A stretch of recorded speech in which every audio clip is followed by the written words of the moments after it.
gaming, is it better for kids? Was it better for kids in the 80s and 90s? Or is it better now that gaming is more mainstream? Well, certainly geared towards kids more. Yeah. In the 90s. Are we talking just sort of in the console area, or are we looking at mobile stuff too? Mostly consoles is what I'm talking about. Because to be fair, mobile gaming wasn't around. Well, no. But I think that's where a lot of the younger generation is doing a lot of their gaming. It is. A lot of them do.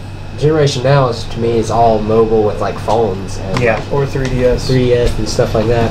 See, like, I feel like it's kind of opposite in a way. Like, for kids, like this generation, I agree with you guys, like mobile and stuff. But like, for the gamers like us, I think it was better back then because more games were young. Obviously, they were younger audience. I mean, you had your mature rated games, but I mean, we played Banjo-Kazooie. I feel like there's a lot more sort of mass appeal games. You know, your Pixar games.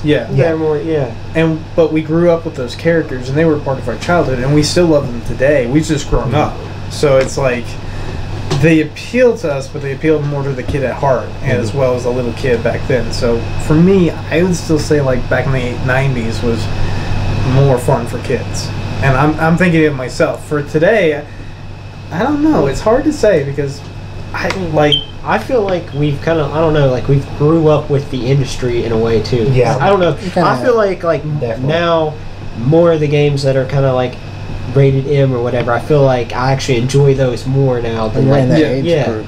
Well, I mean, I'm in that age group, but I'm thinking like back, you know, which they didn't make as many M-rated games, I guess, for the N64. But I'm saying they didn't seem as not for the N64. Like to me, they didn't seem as fun as like Banjo-Kazooie, Mario, and things like that. Now, do you go back and are there M-rated games for older systems that you appreciate now, or is it just? I mean, it's modern. It's kind of hard to know the ratings. You don't even know. No. You go back and play Perfect Dark or anything, or Torah? My take on it is this, and it's basically mainstream gaming. Yeah. But in the 80s and 90s, there was no rating system. This is true. When arcades and the Atari first came out, the worst game on the market was like Texas Chainsaw Massacre, and people were like freaking out about that. Yeah. And it wasn't until like Mortal Kombat when games started getting more violent.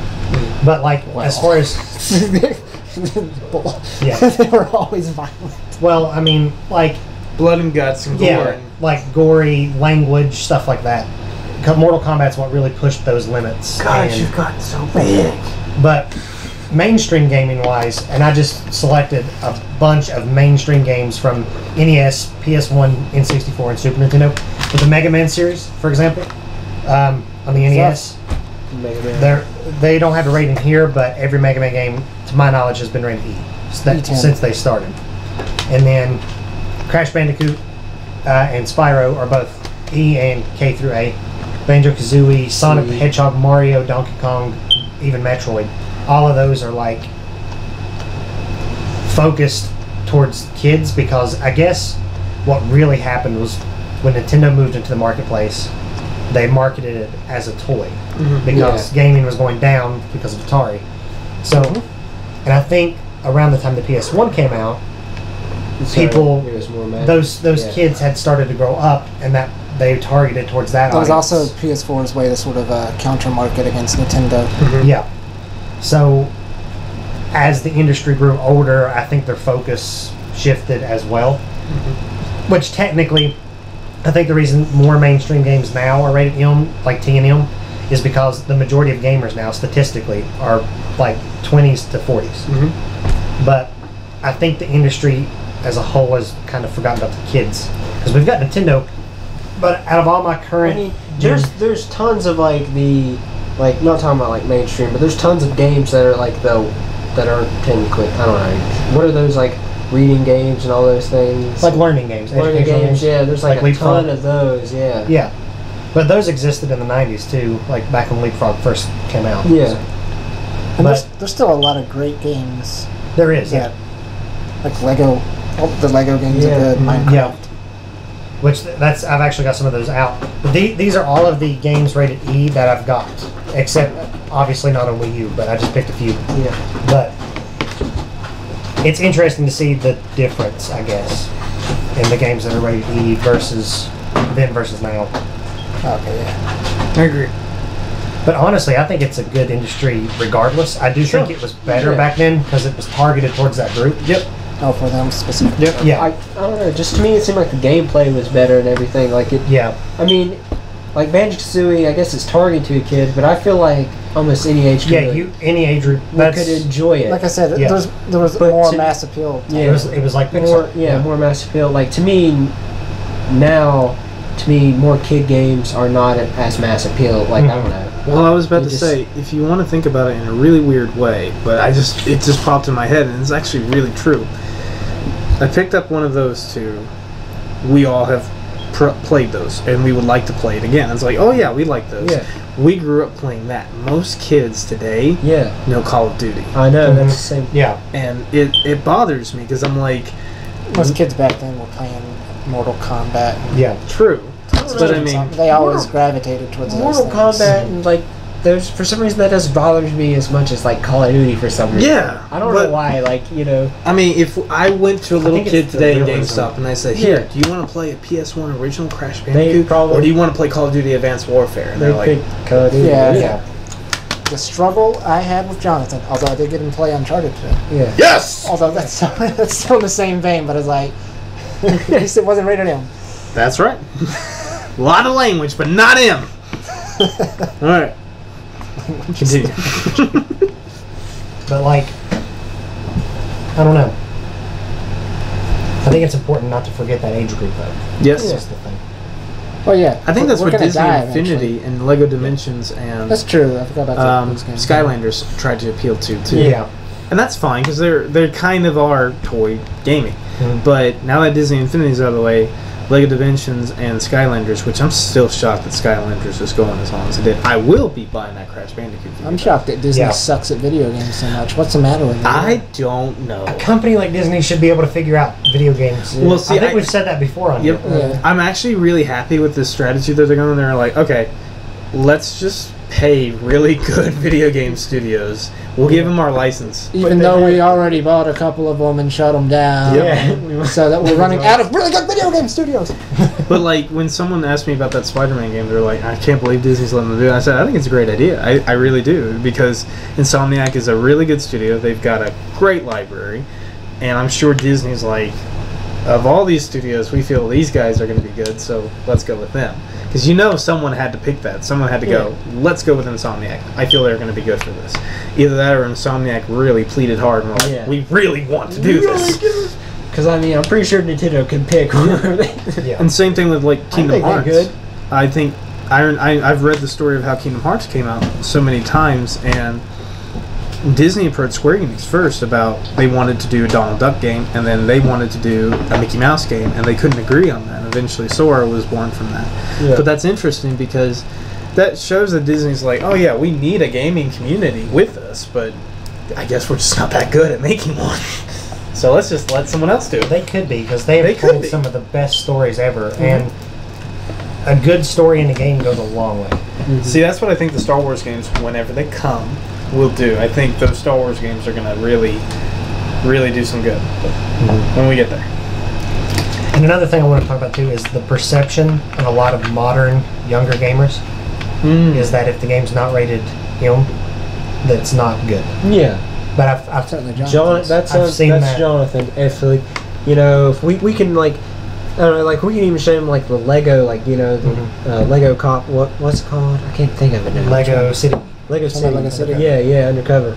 Plays that He'd a be lot. like, well, that game's for kids. That's, you know what I'm saying? But it's still a really good game. Yeah. I It's agree. like, Yeah, but he's pretty much almost like if it's not rated M, it It's can't not be a good. good game. but I think Minecraft's the exception to that Yeah. too, because it's like, and in a way That's- Mario, but almost no one, like, those are like two games that are pretty much, especially Minecraft. Yeah, that's to me. Minecraft appeals to everyone. That's a Yeah. big, But I still feel I like think now it Mario. skews Mario younger now, still. too. I feel like it. I feel like It's Mario about is watch. losing the audience, the younger kid audience, Yeah. a lot. It still has the traditionalists and the people who've been there since the beginning, but I feel like for younger audience, I don't- see a lot less kids buying Me those. But I think one thing I really like about Nintendo games that are based like mainly for kids, like Yoshi or Mario, Kirby. or even Kirby, Donkey Kong, any of those, if you play through the game normally, like as a kid, you'll struggle a little bit, but it's such a gradual curve that you can beat it and you can feel great as a kid. But if you're an A adult, lot of Nintendo games teach you how to play video games. yeah, if you're an adult and you go and play one of those games, you can really challenge yourself, getting like Extras like the like 100% in the game. That gets difficult. Yep. Like I just recently got all 120 stars in Mario 64 for the first time. Some of those levels, Ridiculous. yeah, like I was just like, it's not possible. That's when you know it's a really well-made game, though. Yeah, I've been replaying Paper Mario. it's awesome. Love Paper Mario. But it's like, I don't ever look at a game like, oh, that's cartoony, it's not good. Or I don't base it on I the don't rating. look at it and be like, oh, that's got too much guns. I don't base it on the rating. Like, Yeah. Song of the Deep just came out. People waved it off because it was so cheap, and it's a side-scroller game. It's a Oh, good I'm game. getting that. I It's can't a wait. great game. We're a bit different though, because I don't know. Because I mean, we're doing a podcast about games. Yeah, We experience a lot of games. We're sort of like film buffs, yeah. Yeah. but with video games. Because there's lots of people who like movies, but then there's people who watch all sorts of movies, and it's like they see everything. So we play everything. That's true. And you got to think about also from the outside perspective, like, And there's a lot of people that aren't like that. yeah, and like Who just seriously couldn't care less about those. Yeah. They just don't enjoy them. there was a review on Metacritic actually for Uncharted 3 that lowered the review, and a ton of fans got really angry at it. It's from some guy in New York. He did it in the magazine. He rated Uncharted 4, I think, a 4 out of 10, because he said to him it was just garbage. Like, it was just an awful story. It was an awful way to play the game. He just didn't like it. And then the gaming community just launched at him. That's another thing. Didn't they make a petition to get that? Yeah. We're way overly sensitive. Yeah. My goodness. And I mean, like, you have to think about it from his perspective. Maybe he is like a film more connoisseur, and he's like, this is, I mean, it's not near as good as a movie or something like that. And to us, it's like, it's so close to being, to a movie, it's better than a movie. Like, because we're doing it's great. And some people don't feel that way about it. But I mean, one thing, I mean, like, I really hope the petition doesn't make them remove that. I don't think it is. I think they're going to keep because I think he's entitled to that review. He's entitled to that opinion. Yep. Because it doesn't dash the game's. It's his opinion. It's his opinion. It doesn't dash the game's credibility. It's still a great game. I mean, the gamers know that. Just because someone doesn't agree doesn't completely destroy it. I mean, there's been numerous games that have gotten terrible reviews, and most gamers still go, I love it. There's something about it. Like, even some of the greatest, like, what are considered classics now, like even Star Wars, had pretty mediocre to average reviews when it came out. But people still go, oh, I love it. People liked it. that's like with the game I'm playing right now, 7 Days to Die, the console versions. Critics tore it to shreds, but almost everyone, fan-wise, who's played it, they love it because it's Minecraft but more realistic with just zombies. And That's what they wanted. Yeah, And again, this goes back to tolerance of having people's opinion, and then battle of critics versus fans, and some like Batman versus Superman. We've talked about it before, but And there's a difference between the way a critic has to approach something as opposed to something Yeah. just playing. especially in a uniqueness of a film versus a video game, film critics are very different in what they're looking for compared to a video game critic.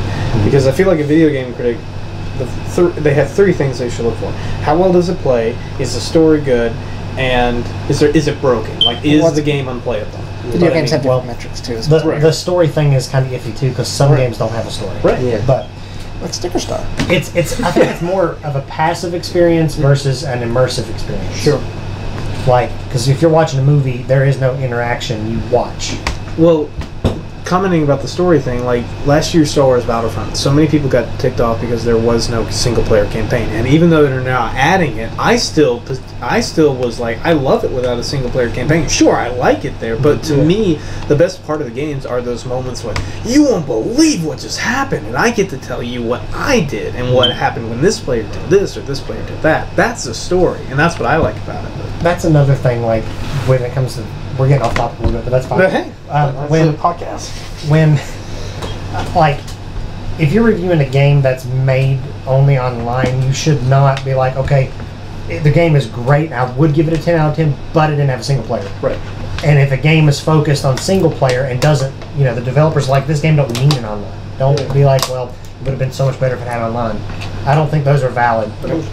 Online's not really a problem now. I still, for some reason, I don't like how I don't know if it's slam. I don't like the idea of just having just an online game though. For some reason, I don't either. I don't like think it. it's I just don't like where we were born. excluding.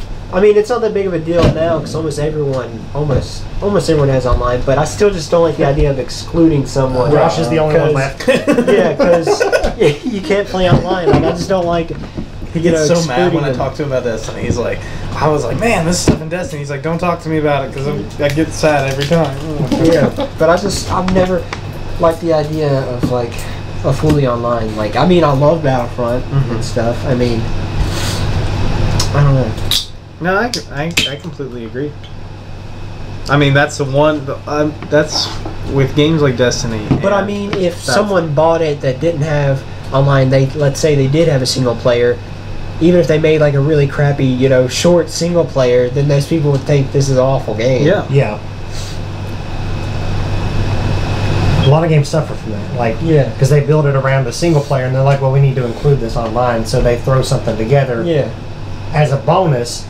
But most critics don't see it that way because it could be broken or it could not work right or you know, whatever. So I love games. Good games are good.